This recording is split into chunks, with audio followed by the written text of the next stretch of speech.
Boa noite, muito boa noite a todas e todos.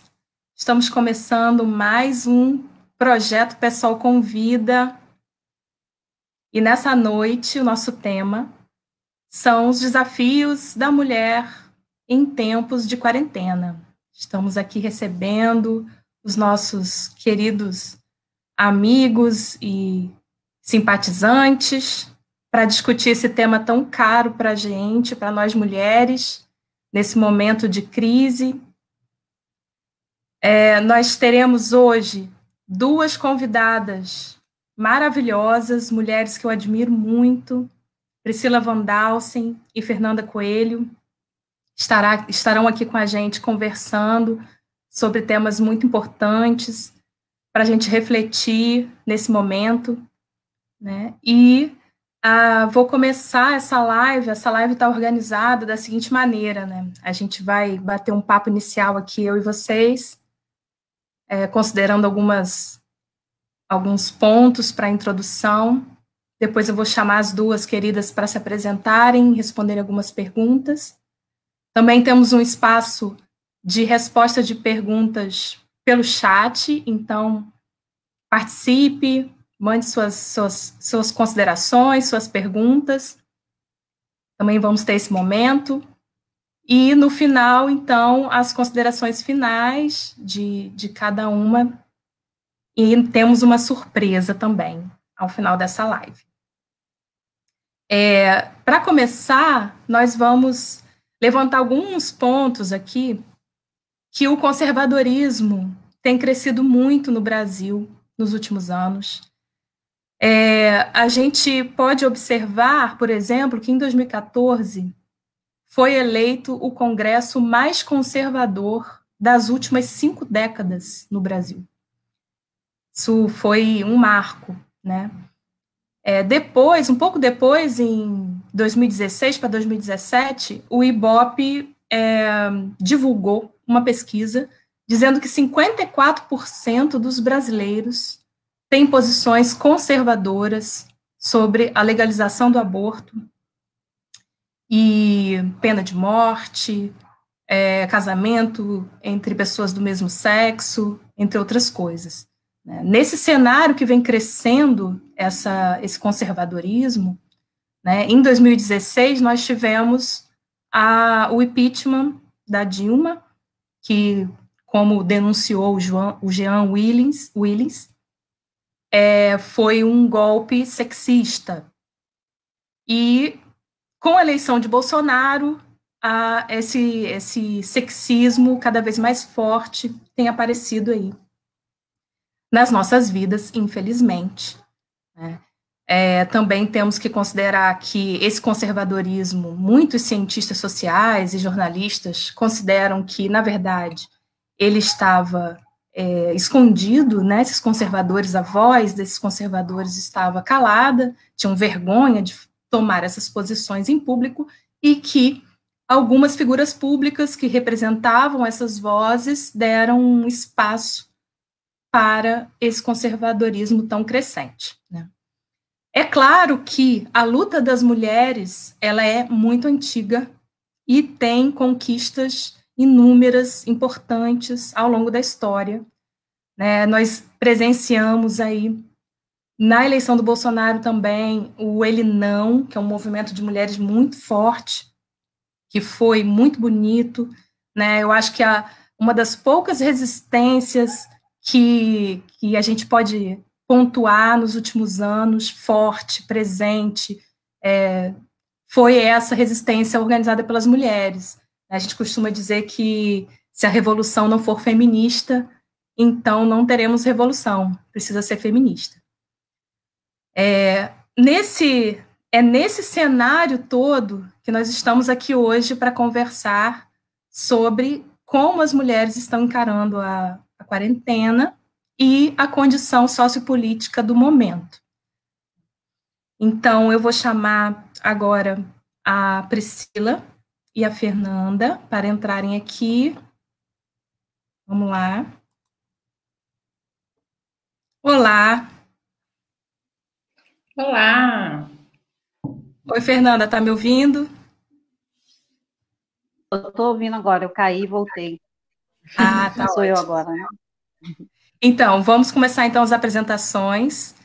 Vamos começar com a Fernanda. Fernanda, por favor, se apresente. Obrigada. Olá, boa noite a todas e todos. Meu nome é Fernanda Coelho, eu sou militante do Resistência, construo o pessoal coletivamente aí com os outros camaradas.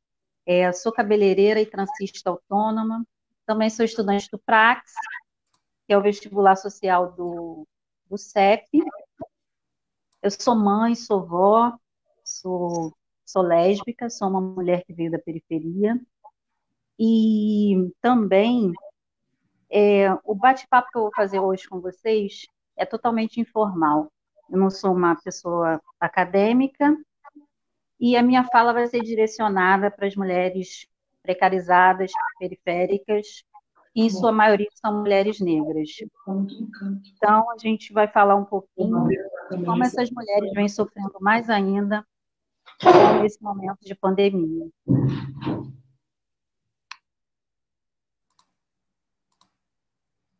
Maravilhosa, maravilhosa, lindíssima, maravilhosa.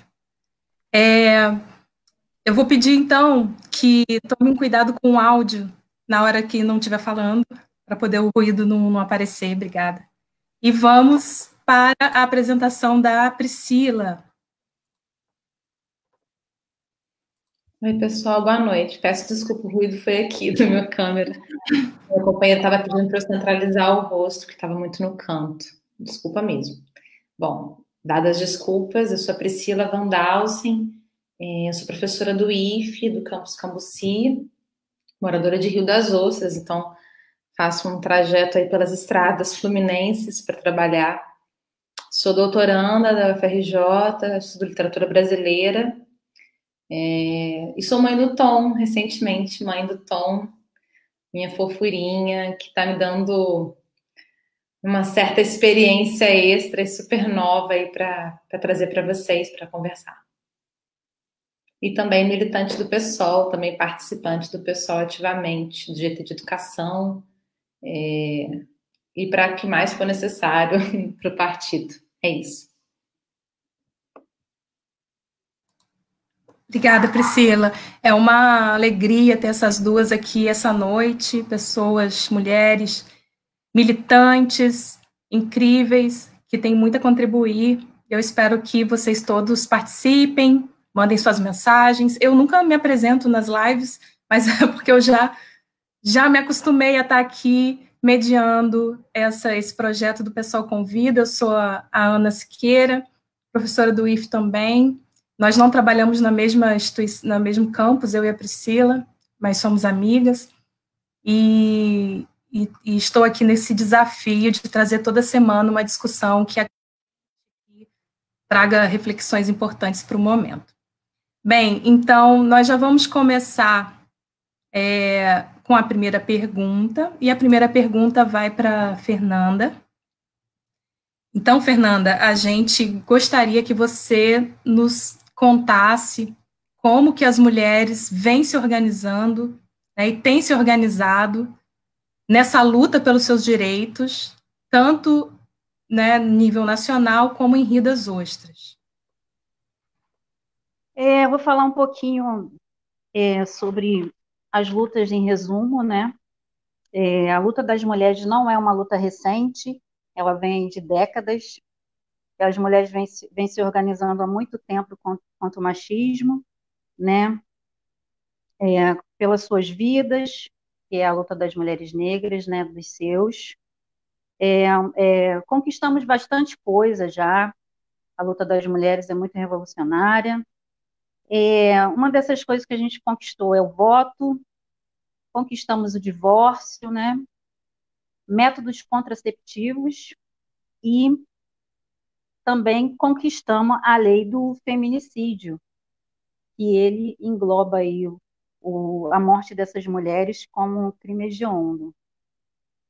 Importante também a gente lembrar da luta das mulheres trabalhadoras, né? Que tiveram bastante conquistas na Revolução Russa. Trazendo para os dias de hoje, essas mulheres conseguiram aí o direito à creche para os seus filhos e também o cuidado coletivo, né? Os filhos podem ir para a creche e também tem seus companheiros aí que podem dividir essas tarefas que antes não eram direito e hoje a gente consegue fazer essa discussão e ter uma coisa que não é uma ajuda, é criar os filhos acompanhado, né? E temos todo esse direito aí. Recentemente tivemos grandes mobilizações pelo mundo aí na luta das mulheres. Passando aqui, incorporamos a luta pelo 8M. Tivemos várias celebridades que aderiram a essa campanha no 8M, mundialmente, o Mar de Mulheres no Brasil e na Primavera Feminista, e também tivemos o Ele Não.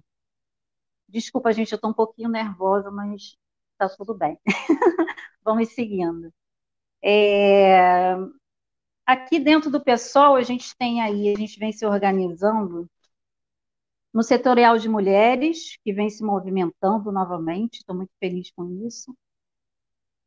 Na pandemia, a ação aí de enfrentamento contra a violência doméstica, nos reunimos, fizemos um debate sobre isso, resolvemos fazer um vídeo. Esse vídeo é um vídeo silencioso, que vem mostrando os caminhos que as mulheres devem percorrer, tanto de denúncia quanto de acolhimento. Essas mulheres aí são encaminhadas para os...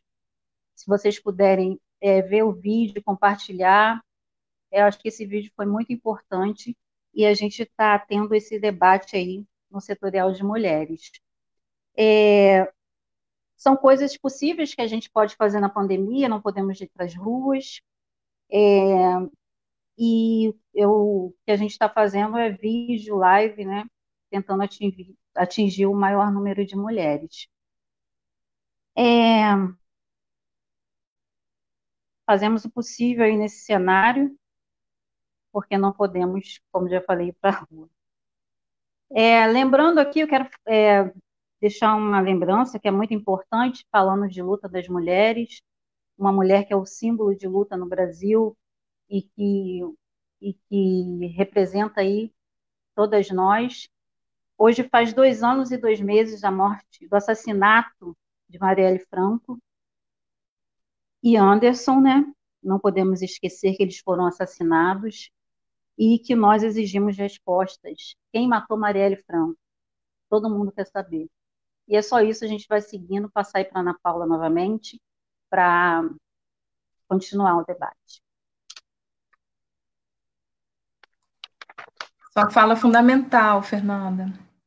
Estamos aí na luta pela Marielle. Marielle é um grande símbolo de luta, né, para a gente. E agora, no 8 de março, no último 8 de março, nós fizemos participei lá no centro de Rio das Ostras, uma manifestação muito bonita, sempre com música e poesia, onde as mulheres se acolhem. Eu acho que isso é muito importante, esse espaço do acolhimento, de mostrarmos que estamos juntas e que juntas somos muito fortes, né? Mais fortes do que pensamos ou imaginamos.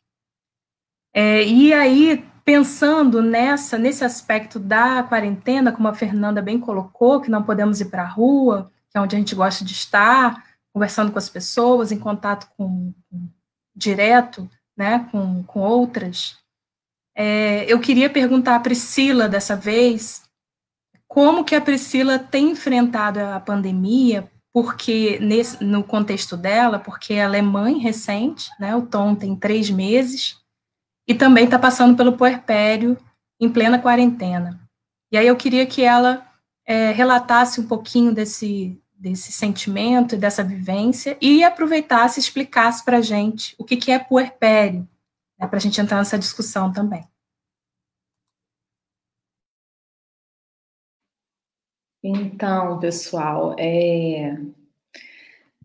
o puerpério ele é um tema, assim, super polêmico, porque ele não tem um fechamento, uma definição fechada do que ele seja, né? Cada mulher vai vivenciar o puerpério de uma maneira diferente, e sempre que a gente vai falar de puerpério, é bom a gente dizer que é muito na perspectiva de quem está vivendo, ou de quem já viveu aquilo, e sempre entender a singularidade de cada experiência, né? O puerpério, ele é um período pós-parto, que antigamente se chamava resguardo. E antigamente, né, a medicina machista, uma medicina centralizada na figura masculina, definia que o puerpério durava 40 dias. Então, era uma espécie de quarentena, que consistia num tempo para restabelecimento do corpo, das funções do corpo da mulher. Então, era o período que ela deixava de sangrar, né, em 40 dias, mais ou menos, em média, parava de sangrar após o parto, né, o sistema reprodutor dela se restabelecia, cicatrizava, seja uma cirurgia que ela tenha feito ou o parto natural, né, de alguma maneira as coisas cicatrizavam dentro e fora dela, e ela estaria então pronta para a sociedade, para o trabalho doméstico, né, antigamente a mulher, né, voltada muito para o trabalho doméstico, ou pronta, inclusive, para o sexo novamente com o marido, toda aquele ritual, né, tradicional da mulher servir sexualmente ao marido e tal. Essa visão caiu por terra, né? A gente está nessa militância feminista exatamente para que esses discursos se dissolvam, né? Ainda que dentro de uma perspectiva tradicional, muito desse discurso ainda prevaleça. E aí, essa quarentena deixa de ser um período de 40 dias para uma cicatrização do corpo e passa a ser visto de uma maneira mais complexa, que aí o movimento feminista trouxe essa palavra do puerpério para ampliar, para não ser só uma perspectiva cientificista, né, de curou o corpo, já pode ir para a vida. Mas mais do que isso, uma forma de a mulher se adaptar a essas novas experiências, né, que ela vai viver com a chegada de um bebê. Então, não é só a cura física, mas também a cura emocional, né, de todos os desafios que ela tem com os quais ela tem que lidar. E há também as mudanças hormonais, né, que tiram ela do eixo, né, a mente e o corpo dela ficam descontrolados do ponto de vista médico e emocional.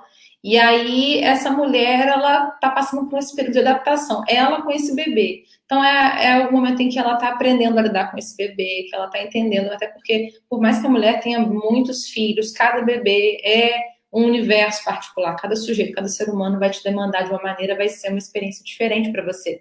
Até porque você vai ser única em relação àquela experiência também, porque cada hora que um bebê nasce, é uma pessoa nova que nasce junto, né? Então, o puerpério seria uma perspectiva feminista, né, e mais atualizada, um período de resguardo pós-parto, em que a pessoa vai se restabelecer emocionalmente, fisicamente, respeitando o seu corpo, respeitando aquele novo sujeito que está presente na vida dela, que é essa criança. Parece simples falar assim, mas é muita coisa, porque envolve aí privação de sono, envolve autoestima, o corpo dessa mulher não é mais o mesmo, né? Envolve a capacidade dela de percepção do mundo, porque ela, quando chega essa criança, ela vai olhar as coisas de uma maneira diferente, porque ela está vivendo uma experiência diferente para ela. Envolve o cansaço, envolve a relação dela com o parceiro e com ela mesma e tudo mais. E aí, esse puerpério é um momento muito delicado, é um momento, como vocês podem perceber, de muita transformação. E viver esse puerpério numa quarentena, no meio de uma pandemia, não pode ser uma coisa positiva. Ele já é um momento complexo e uma quarentena social, devido a uma pandemia, complexifica ainda um universo mais complexo, que é o puerpério, né? Então, eu me sinto, imagino que as mulheres que estejam da mesma situação que eu, se sintam mais inseguras, né, mais sozinhas, por conta do isolamento social, né, não só uma solidão de percepção emocional, né, como por estar vivendo uma situação que só você está vivendo, mais ninguém vai viver, que é a chegada do seu filho, como também uma solidão efetiva, né, uma vez que você não tem contato agora na pandemia com outras pessoas. Então, é uma dupla quarentena, eu posso dizer, né, uma quarentena do ponto de vista emocional, que está resguardado nesse momento, vivendo as transformações do meu corpo e da minha vida, e uma quarentena social, por estar tendo que lidar com uma pandemia, né, com mais de 10 mil mortos no nosso país e um desgoverno para lidar com essa pandemia. Então, é bastante solitário, bastante... Estou me sentindo meio doida, sabe? Meio descompensada e um tanto deprimida, assim, de ter que lidar com tudo isso nessas condições. Eu acho que não sei se eu respondi como vocês gostariam, mas é como eu me sinto e é como eu acho que muitas mulheres na minha condição também estão se sentindo. Então, a gente tem que ser bastante sincera em relação a esse processo. É isso, Ana.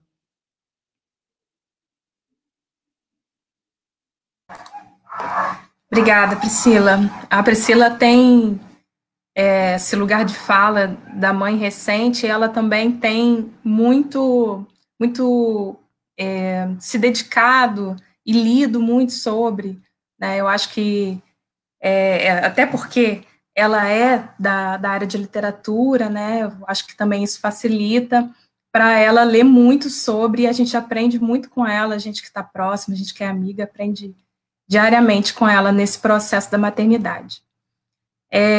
Nós também queremos saber como que a Fernanda está enfrentando a pandemia, a quarentena, sendo autônoma, mãe, né, tendo que ensinar a filha a estudar em casa, porque nós estamos também com essa tarefa de trabalhar junto com os nossos filhos o conteúdo escolar, né, que está sendo passado, e ela também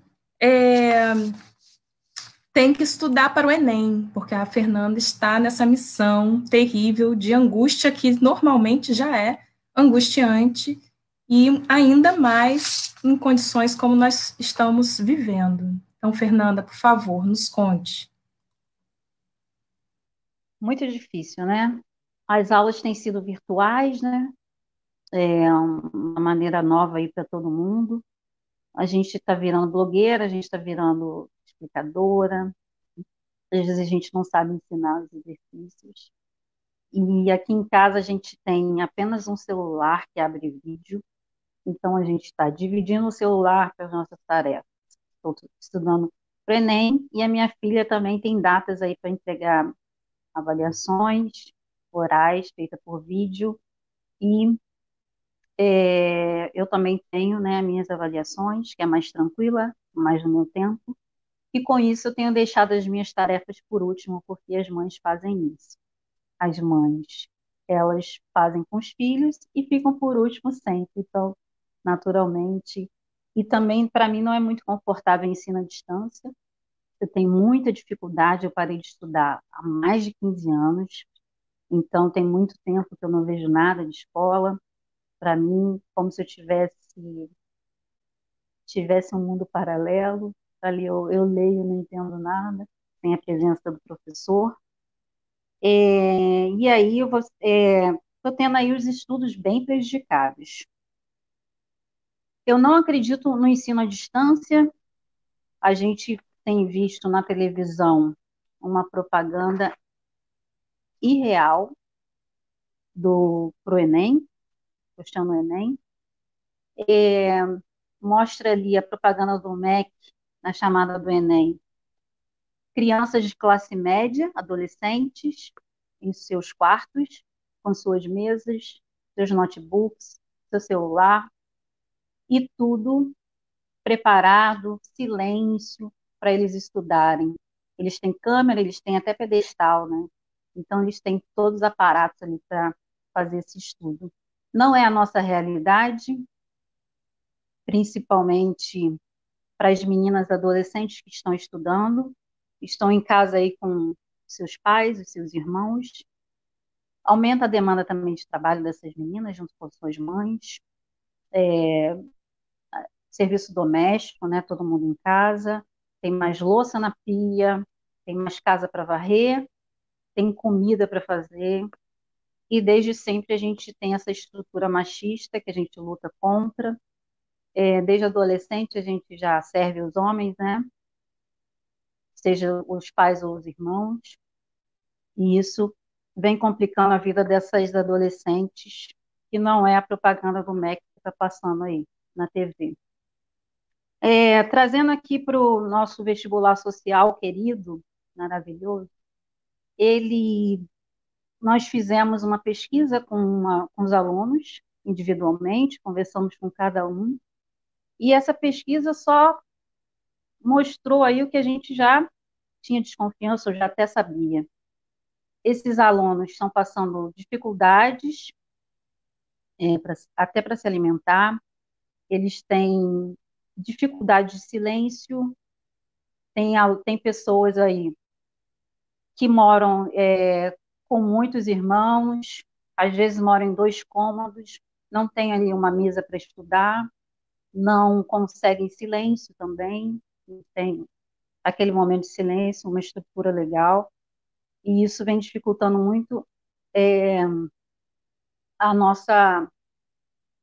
os nossos estudos, né? Eu acho isso é uma grande covardia com a nossa classe, mas uma covardia é ficar mantendo esse Enem, né?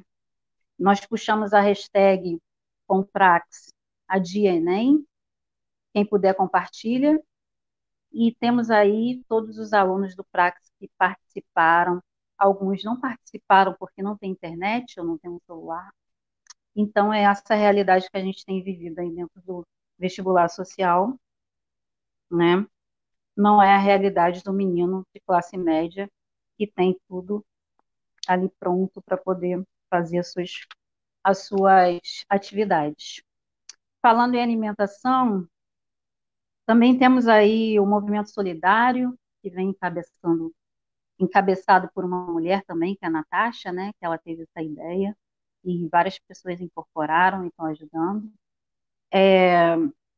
As ações da sociedade civil têm sido muito boas, mas a gente sabe, na realidade, que não contempla todos, e muita gente vai ficar sem comida, né, na sua casa.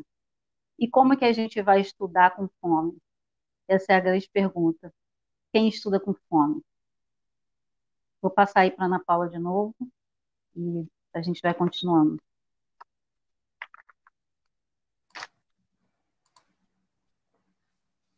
Importantíssima essas colocações, Fernanda. Agora, eu não estou conseguindo entender o nome da pessoa que mandou a mensagem, que está aqui na tela, que fala que o mundo acadêmico tem sido negado às mulheres mães por anos. Nesse momento está sendo mais explícito que a academia não é aberta para a classe trabalhadora. Eu também queria pontuar que, muitas vezes, os homens que estão vivendo um trabalho remoto em casa, porque muita gente está trabalhando em casa, muitos estão perdendo seus empregos e sofrendo muito com essa quarentena. Eu espero que estejam fazendo a quarentena de uma forma séria, mas também tem uma parcela que acaba trabalhando em casa. E esses homens que trabalham em casa não têm as mesmas tarefas que as mulheres que trabalham em casa.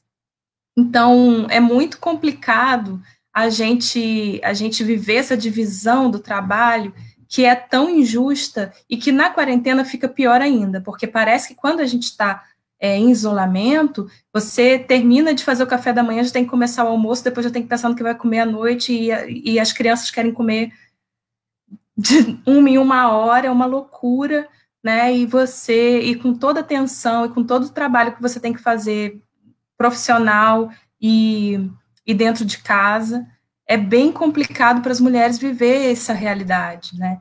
Eu fico até um pouco irritada com alguns colegas de trabalho que tocam em produtividade, porque a gente tem que ser produtivo e tem que entregar, vamos botar um prazo para entregar isso, como se as mulheres tivessem condição de trabalhar nesse aspecto, né? E como eu trabalho numa área que é predominantemente masculina, eu não tenho voz nesse sentido, né? Se eu reclamar sobre isso, se eu reclamar da produtividade, porque, gente, tudo que a gente não quer neste momento é ser produtivo, né? Por favor, a gente está lutando pela vida, a gente está lutando por outras coisas. Então, eu fico sozinha naquela fala, em meio a tantos homens que estão seguindo a sua vida, trabalhando em casa como se tivesse tudo certo, tudo bem, porque provavelmente não são eles que preparam a comida e que limpam a casa. Né? Até nessa hora a gente precisa explicar o óbvio, né? Mas é isso, sigamos, temos que seguir na luta para poder fazer com que a divisão do trabalho seja justa em todos os momentos, não só na pandemia, mas fora dela também. Vou, então, perguntar agora a Priscila, que está aqui na minha cabeça, no nosso papo, a gente está falando sobre o papel do homem e da divisão do trabalho, e aí eu pergunto para ela, qual a importância de um pai para um filho presente e responsável, e qual a importância também da rede de apoio, né? Eu acho que toda mãe precisa de uma rede de apoio. Qual a importância disso? Eu queria que você considerasse aqui com a gente esses 2 pontos. Oi, Ana. Vendo vocês falarem, você, a Fernanda, sobre as demandas, né, domésticas da mulher, me veio um livro à cabeça que eu estou lendo há um tempo, inclusive, porque eu não consigo terminar o livro, né? Quem tem filho pequeno sabe, que é o Ponto Zero da Revolução, que fala sobre a invisibilidade do trabalho doméstico, como ao longo da história o trabalho doméstico foi invisibilizado e, ao mesmo tempo, ele sustentou tantos outros trabalhadores, né? Porque para o homem estar no século XIX, na Revolução Industrial, sair para trabalhar, para ir para a indústria, para ir para a fábrica, a mulher ficava em casa cuidando de todas as outras demandas dos filhos, né? E da casa, e alimentação, tudo mais, inclusive o trabalho sexual, né? De agradar a esse homem, de servi-lo, para que ele tivesse fôlego e para ser oprimido na fábrica novamente no dia seguinte, né?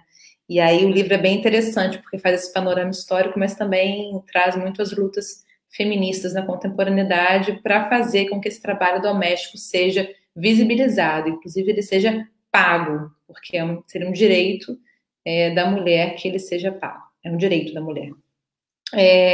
E aí a sua pergunta fala sobre rede de apoio, né, e sobre o papel do pai, né, na parentalidade. Bom, como eu falei, o puerpério antigamente era pensado em 40 dias, hoje em dia a gente sabe que esse tempo é muito subjetivo, 40 dias não é nada para restabelecimento dessa mulher, tanto no mercado de trabalho quanto para ela mesma, né? E aí a gente fala hoje de 3 meses até 1 ano, né? Dependendo da mulher, para ela realmente conseguir tomar fôlego e tomar as rédeas de sua própria vida e se orientar após esse nascimento. E nesse período é fundamental a rede de apoio, mas não só nele, né? Após o puerpério, ele continua sendo fundamental. Uma criança, né, tem que ser criada pela comunidade inteira, não só por essa mulher. Então, não só o trabalho doméstico tem que ser visibilizado, a gente tem que lutar para que ele seja respeitado e pago, bem pago, como também o trabalho de criar uma criança tem que ser não só da mulher, mas de todos da comunidade, né? Sobretudo de um pai. E a gente entra num problema seríssimo, que é o privilégio.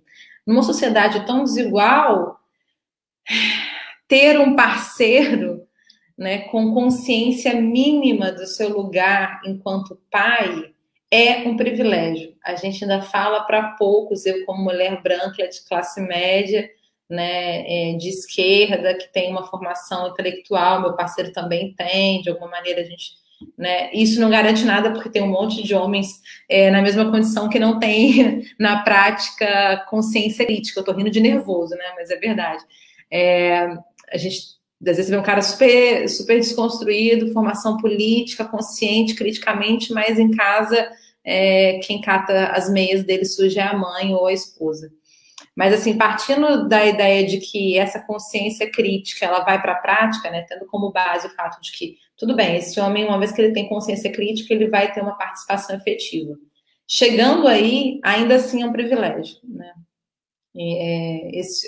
Ter um parceiro que tem esse lugar de parceria real, que assuma realmente a sua paternidade. É muito difícil acontecer. Normalmente o que os caras fazem é brincar com a criança, passar um tempo com a criança de prazer, de ludicidade. Difícil o cara que acompanha o cartão de vacina da criança, saber se ela se foi vacinada, quanto tempo faz, daqui a quanto tempo ela vai ser vacinada novamente, que vai nas consultas médicas e pergunta ao médico, tá, mas esse remédio é o melhor, é o outro, né? O cara que sabe se está acabando a fralda ou não, pede na farmácia a fralda, que vê uma manchinha estranha nessa criança e fala, pô, será que ele tá assado? Será que ele tá doente? Será que ele precisa de alguma coisa? Né? Que vê que ele tá fungando e fala, não tá, ele tá respirando direito, será que ele tá com o nariz entupido?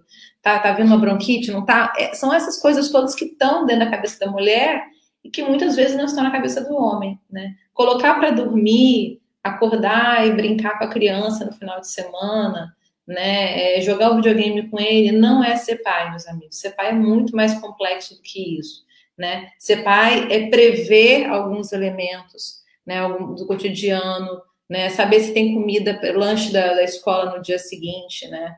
Ser pai é fazer atividade, perceber que ele não está aprendendo a ler na mesma velocidade que era esperado, de modo que, será que ele está realmente com algum problema ou é só parte do processo singular do seu filho?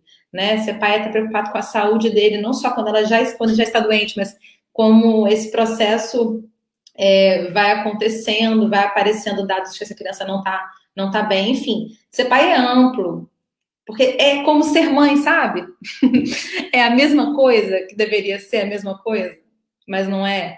E aí a gente tem um problema, que a gente tem provedores de vida, né, colocam vidas no mundo, mas não temos pessoas que cuidem dessas vidas, como essas mulheres cuidam. Então, esse é o problema da maternidade, que é você não só fazer uma vida, mas cuidar dela ao longo, né, do tempo, além de trabalhar, além de estudar, além de se amar, né, do autocuidado. E aí essa mulher tem dois caminhos. Ou essa mulher, ela fica invisibilizada nos seus trabalhos e produções ao longo da vida, porque ela não consegue responder a isso.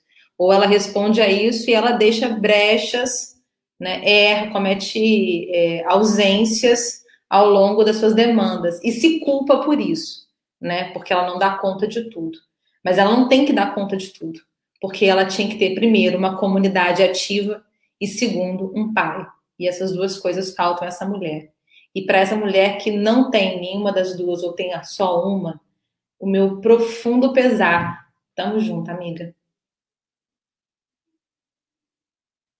É isso, Ana.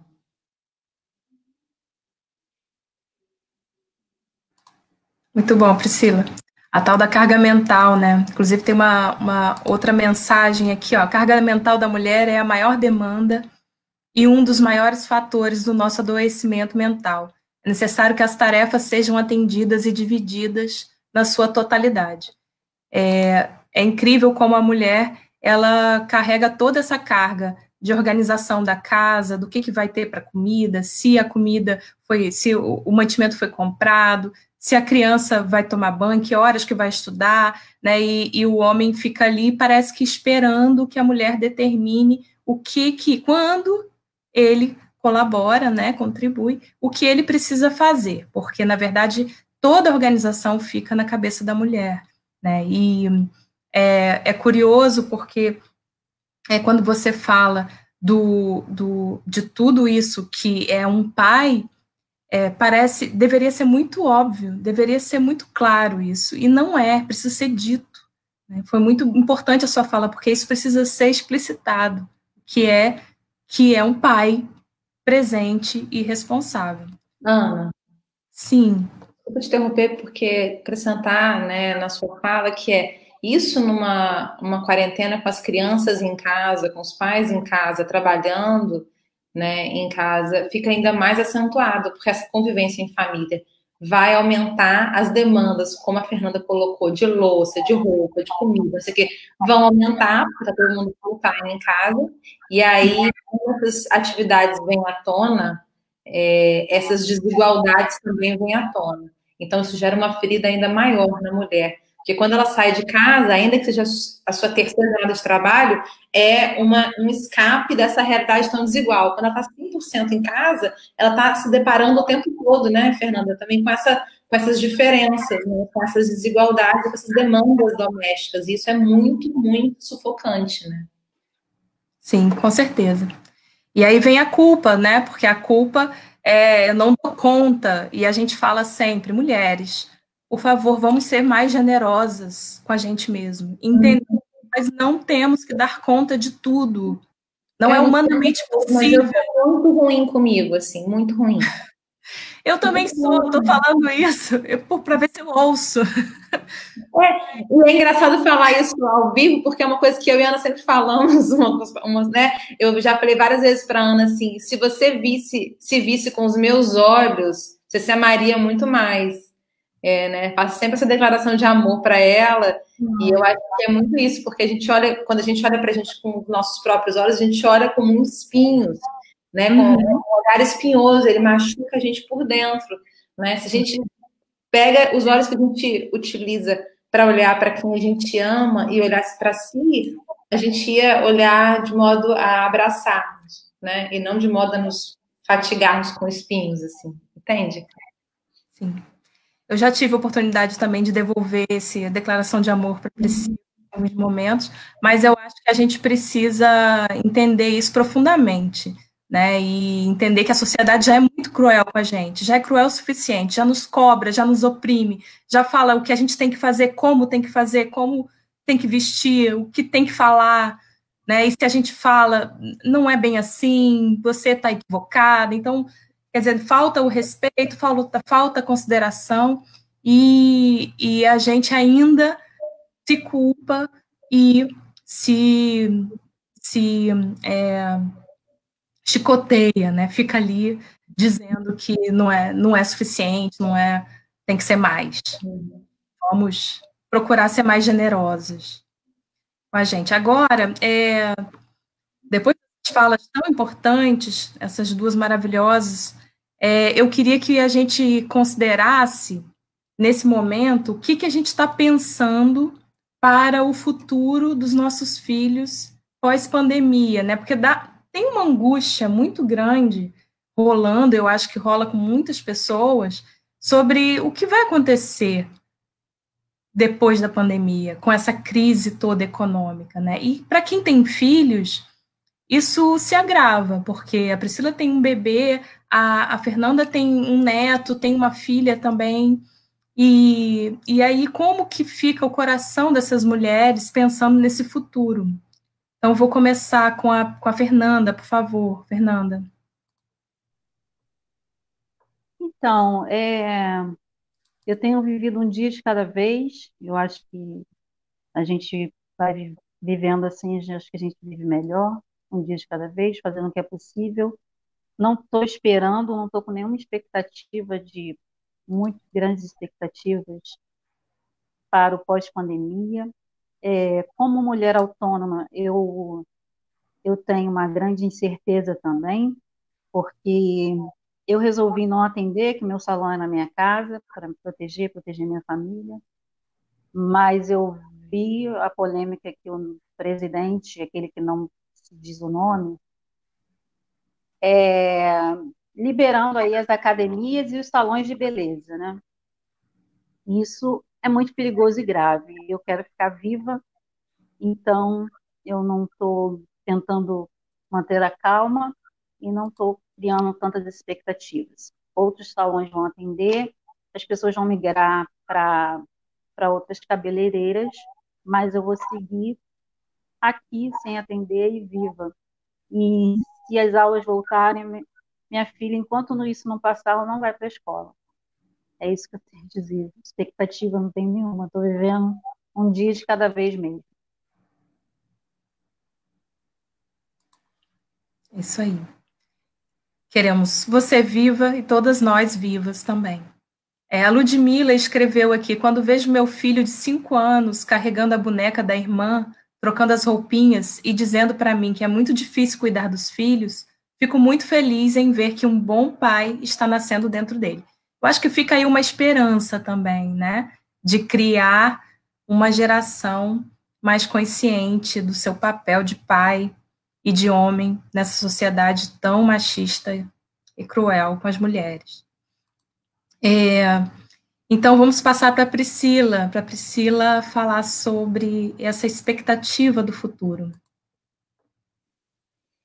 Ludmila, querida, um abraço virtual em você, não a conheço, mas já te admiro, porque é exatamente o que eu quero é para o meu também. Eu tenho um menino, ele é branco, classe média, e o mínimo que eu posso fazer é colocar um homem nessa sociedade, se ele assim se identificar, né, no futuro, mas colocar um homem melhor aí, dentro de padrões mais aceitáveis para a convivência humana, né, um homem do qual eu me orgulho. Então, assim, eu já olho para sua mensagem e me sinto esperançosa em fazer o mesmo, né. Sobre as expectativas em relação à pós-pandemia, as minhas expectativas é que as coisas não vão mudar em nada. Eu não acho que o ser humano vai ser melhor. Eu não acho que existem marcos que transformem por completo a condição da sociedade. Eu acho que os processos são lentos e dolorosos. Acho que do ponto de vista econômico, a gente vai ter que enfrentar uma grande recessão. Do ponto de vista humano, a gente vai permanecer na mesma. Do ponto de vista histórico, vai marcar um divisor de águas histórico, né? Tem historiadores aí fazendo análise nesse sentido, eu não vou me arriscar. Mas em relação ao meu mísero dia a dia, em relação ao meu cotidiano, eu estou com a Fernanda, um dia de cada vez. Tem dias que eu acordo super bem e olho para o céu e falo, mano, vai dar certo, vamos que vamos. Tem dias que eu acordo mal e choro bastante. E tem dias que estou indiferente. E é por aí.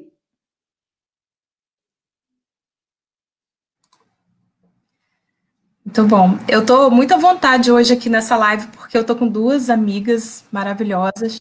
E me coube aqui uma missão nessa live, que a gente não pode encerrar ela, já estamos chegando no final, né, faltam aí 12 minutos para o fim da live, mas a gente não pode encerrar sem falar sobre a violência doméstica e o aumento da violência doméstica na pandemia. A gente queria ter conosco aqui hoje uma assistente social, mas infelizmente não foi possível para ela falar com mais propriedade sobre isso. Então eu vou aqui tentar organizar uma fala a respeito da violência doméstica e conto com a ajuda de vocês, tá? Se vocês quiserem me interromper, fica à vontade, vamos dialogar sobre isso. Primeiro, o que é... Antes de definir o que é violência doméstica, a gente precisa dizer que a violência doméstica aumentou em 50%, dados da Justiça Estadual do Rio de Janeiro, desde que o confinamento começou. Então, isso quer dizer que a violência doméstica já era um problema gigante. Isso já acontecia em muitas casas. E agora, na quarentena, com o aumento da convivência e com o aumento das tensões também, né, dentro de casa, no confinamento, você acaba tendo um aumento de 50%. E é importante colocar que o atendimento às mulheres, ele não se interrompe na quarentena, tá? Ele precisa acontecer e ele precisa ter uma inovação, outras formas de assistir essas mulheres. Inclusive, tem um número de WhatsApp que está disponível, eu vou colocar aqui os nossos números de Rio das Ostras, tá? O número de WhatsApp, esse que é do Centro Especializado em Atendimento às Mulheres, né, o primeiro, e os números da Patrulha da Maria da Penha de Rio das Ostras. Né? Então, denunciar é muito importante. E o que é, então, a violência doméstica? Na Lei Maria da Penha diz que é qualquer situação ou omissão baseada no gênero que lhe cause morte, lesão, sofrimento físico, sexual ou psicológico e dano moral ou patrimonial. Então, tudo isso é violência doméstica. Ana, detalhe, para definição, não se fala apenas de dor física, né? De atingir a pessoa fisicamente. Muitas mulheres acham que só quando tomam uma porrada é que elas estão sofrendo violência doméstica. Antes disso, a chantagem, né? O cara, por exemplo, achar que domina o seu corpo, que domina a sua vida, te diminui, né? Como pessoa, para você ficar vinculada a ele o tempo todo, para você achar que só você vai ser feliz com ele, ao lado dele, ou o cara que te chantageia, que fala que vai levar seu filho, que se você não fizer tal coisa que vai te perseguir, enfim, tem N sutilezas nessa convivência que configura violência doméstica, não precisa chegar ao ponto do cara ir lá e atingir o corpo da mulher e machucá-la fisicamente, né? Exatamente, esse é o ponto, né? Tem várias coisas que configuram violência doméstica, né? Recentemente, eu tive contato com um ex-aluno que a mãe dele tinha sofrido uma violência doméstica e ela saiu de casa. Na verdade, ela ligou para a polícia, pediu para a polícia ir até lá, e a polícia disse que não podia fazer nada.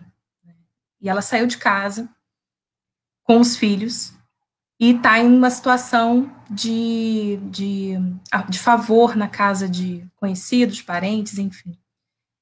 A gente está ajudando essa mulher a encontrar auxílio nas instituições que existem hoje, que não são suficientes. A gente precisa pontuar que o combate à violência doméstica ela é muito importante porque termina em feminicídio, em muitos casos, né, que é a morte de mulheres somente por serem mulheres. Então, é importante que a gente faça a cobrança que essas instituições funcionem, que esses recursos, eles realmente cheguem às mulheres que precisam desse recurso, e que essa informação chegue, que eu acho que é o primeiro passo, né, a informação. Então, como bem a Priscila falou, a violência doméstica, ela começa, muitas vezes, com um relacionamento abusivo. Quem aí já não teve um relacionamento abusivo na vida? Né? Então, o que configura o relacionamento abusivo? Eu trouxe aqui alguns, eu anotei para não esquecer, né? O comportamento controlador, então é isso que a Priscila já até levantou, né? O homem, com o pretexto de te proteger, de dizer que ele quer o seu bem, na verdade, ele está te protegendo. Ele começa a cercear com quem você se relaciona, onde você vai, o que você faz, com quem você fala, né, e controlar, inclusive, se você vai estudar, se vai para academia. Então, o controle é o primeiro. Até o que você veste, né? Até o que você veste. Começa, às vezes assim, né? O cara fala que quer que você fique mais bonita, que você fique mais bonita assim, mais bonita assado, que isso é vulgar, que isso não é muito seu estilo, e começa, às vezes, por essas superficialidades, né? E isso vai no presente, né? Sim. O rápido envolvimento amoroso também é uma característica do relacionamento abusivo, para a gente ficar atenta a essas nuances, né, essas fases. Então, o que significa isso? É quando o relacionamento ele fica intenso muito rapidamente, e o homem normalmente fala, sem você eu não vivo. Né? Se você me deixar, eu morro.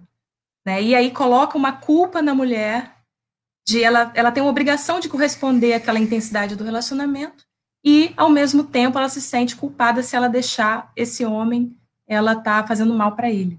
Então, tem todo esse aspecto. Um outro sinal de um relacionamento abusivo, né, é a hipersensibilidade do homem. Isso que você me falou é muito ofensivo. Né? Eu me sinto muito insultado. Então, qualquer reação da mulher de colocar um limite nesse abuso, né, ele fica muito sensível, e isso, mais uma vez, transfere a responsabilidade para a mulher e tira dele o que deveria ser a responsabilidade. A crueldade também, então, normalmente, quando os homens são violentos com animais, com crianças, né, são cruéis, são maldosos, ou querem uma relação sexual mais agressiva, que denota ali uma crueldade na relação sexual. Então, esses são sinais também de relacionamento abusivo. A grosseria, que é esse abuso verbal, né, que vem antecedendo a violência física, também é um sinal. Ele normalmente vai tentar convencer a parceira que ela é estúpida, ela é que gerou essa discussão, né? Isso é muito comum. Então, eu estou reagindo a você, não sou eu que sou agressivo, você que é agressiva, né? Mas esse é o primeiro passo para a violência doméstica, que é a agressão verbal, é o xingamento, né? Isso não sou eu que acho, tá, gente? Isso está tudo, é um estudo sobre isso, todo um contexto de análises feitas sobre o comportamento da violência doméstica, né? Então, esses são sinais de que você está vivendo um relacionamento abusivo e que você pode vir a sofrer a violência doméstica. E essa violência, ela tem um padrão cíclico. Então, começa com essa tensão, com esse xingamento, com essa agressão que muitas vezes é mútua e fica muito tenso. A partir disso, pode ocorrer a violência física, que é o empurrão, que é um pontapé, que é um soco, esse tipo de coisa, ou até uma violência mais intensa, né? E depois da violência vem a lua de mel, que é essa fase de me perdoe, eu te amo, eu me arrependi, e quantas mulheres permanecem nesse ciclo da violência doméstica, né, num relacionamento abusivo, sem conseguir sair disso daí, né, sem conseguir sair desse ciclo, né, precisam de muita ajuda, primeiro a informação chegar nelas, e depois entender que ela pode sair desse relacionamento, ela tem condições se ela é muito forte, muito mais do que ela imagina, e ela consegue retomar sua vida se ela conseguir também sair dessa situação abusiva. Vocês querem comentar, por favor, Fernanda? Sim, vem aumentando aí, né? Às vezes a gente acha que um empurrão não é uma agressão. As mulheres, às vezes, ficam sofrendo agressões porque não tem para onde ir, não tem como alimentar seus filhos. E aí vive essa cadeia aí de lua de mel, agressão, e às vezes a gente vê pessoas próximas passando por isso, é muito comum, porque esse tipo de coisa é muito comum, né, entre nós mulheres. A gente tem vergonha de falar, e a rede de apoio também é muito importante. Se alguma mulher estiver passando por isso, né, é legal que procure uma amiga, que procure os caminhos aí e denuncie, não se cale. É importante entender que a culpa não é dela, né? A culpa não é dela. De denunciar isso. Agora, para a gente encerrar, porque infelizmente nosso tempo está acabando, nós vamos então fazer as considerações finais. Tá? Eu vou começar então com a Priscila, desculpa, com a Fernanda, que depois nós temos uma surpresa. Fernanda, por favor. As considerações finais, eu vou aproveitar esse espaço para poder pedir uma resposta da prefeitura, em nome de todas as mães aí que estão sofrendo sem alimento em suas casas. A prefeitura, ela prometeu as cestas básicas para as mães, né, dos alunos da rede pública, e aí a gente já está nessa espera tem 2 meses, e nenhuma resposta.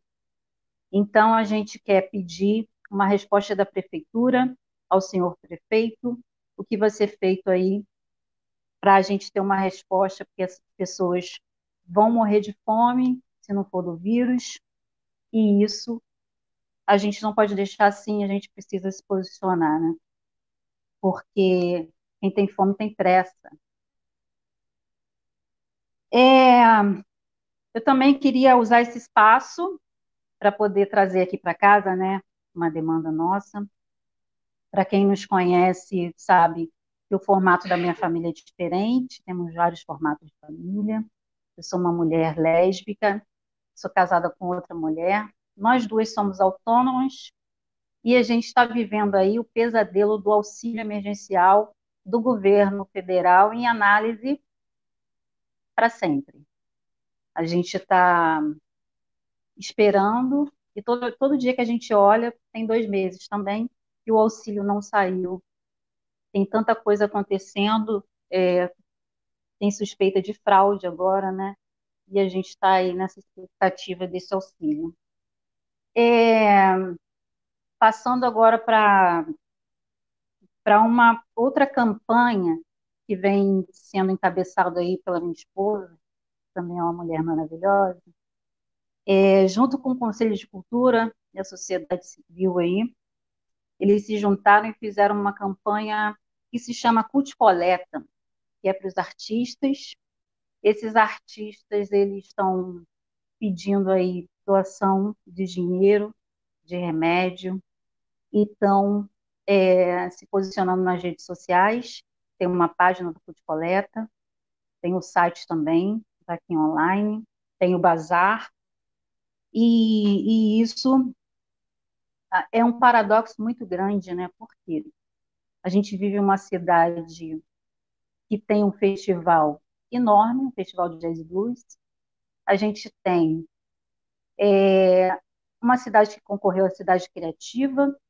Nós temos também o Centro de Formação Artística, que forma artistas, né?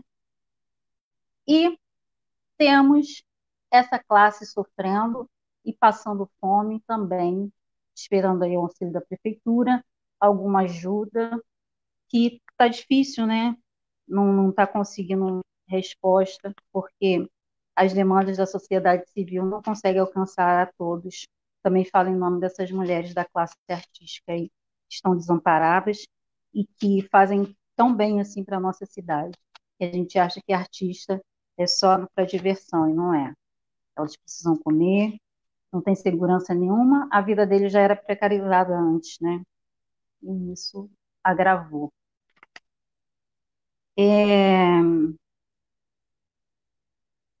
Falar também um pouquinho da minha classe. Eu sou cabeleireira e transista. Muitos estão atendendo, voltaram a atender, isso é muito perigoso. Tem gente que está lidando aí a quarentena como se fosse um artigo de luxo, não é. A gente tem direito, a gente paga os nossos impostos, temos direito à quarentena, precisamos ficar em casa, né? Na linha de frente aí, na saúde, essas mulheres são maioria, 85% são mulheres, e a maioria enfermeira, faxineira, né? E mulheres negras nessa linha de frente, nesse enfrentamento do Covid. Outra coisa a nossa classe média, né? Que acha que empregada doméstica é essencial, né? Um serviço essencial, porque não sabem fritar um ovo, não sabem fazer um arroz. E isso não é verdade. Tem que pagar suas empregadas domésticas e deixá-las em casa protegidas. O caso aí que aconteceu, o primeiro caso de Covid, foi uma empregada doméstica que foi atingida pelos seus patrões que vieram da Europa, né? Quer dizer, a pessoa morreu ali e eles já sabiam que estavam infectados. Então, isso é uma grande covardia para a nossa classe também. Os serviços essenciais, né? Academia e salão de beleza não é essencial, gente. Eu gosto de beleza, eu gosto de estar bonita, eu gosto de fazer minha unha, mas eu posso esperar um pouquinho. E isso vai salvar muita gente. O que a gente tem visto aí tomando as ruas de pessoas precarizadas, eu tenho visto as pessoas falando uma coisa que eu fico muito triste. Eles preferem morrer, mas de barriga cheia. Isso é muito triste de ouvir, mas é a única saída, né, que as pessoas estão tendo. Eles querem continuar trabalhando para poder se alimentar, pelo menos pegar o vírus, morreu de barriga cheia e sem passar fome. É, eu quero terminar aqui saudando, né, a luta das mulheres no mundo que é gigante, né? Somos revolucionárias, a nossa luta é muito importante. Saudar também as camaradas de Rio das Ostras, que têm um histórico de lutas muito bonito e importante, que serviu de espelho para outras mulheres virem para a luta aqui na nossa cidade. A gente tem conseguido movimentar aí o setorial de mulheres do PSOL, né? E aí eu vou deixar aqui um convite para as mulheres que não são organizadas, elas se juntarem a nós e vir para a luta, porque juntas somos mais fortes, né? E aí quanto mais a gente luta, mais a luta nos educa. É uma fala aí da educação que eu gosto muito também. Juntas somos pétalas e unidas somos rosa, né? Somos uma primavera inteira. Quero deixar o final aqui, mais uma vez, para falar de uma coisa que virou um grito da nossa militância. Quem matou Marielle Franco? Queremos resposta. E continue lutando, né? Continue se posicionando. Precisamos ter voz. A gente já foi muito silenciado. E quando a gente começa a falar, a gente não quer mais parar, porque é muita coisa que fica engasgado aí ao longo de uma vida inteira, né? Seja com vários silenciamentos que a gente vive ao longo da nossa vida. Então é isso, meninas, mulheres maravilhosas, eu fico por aqui e só a luta muda a vida. Um grande beijo.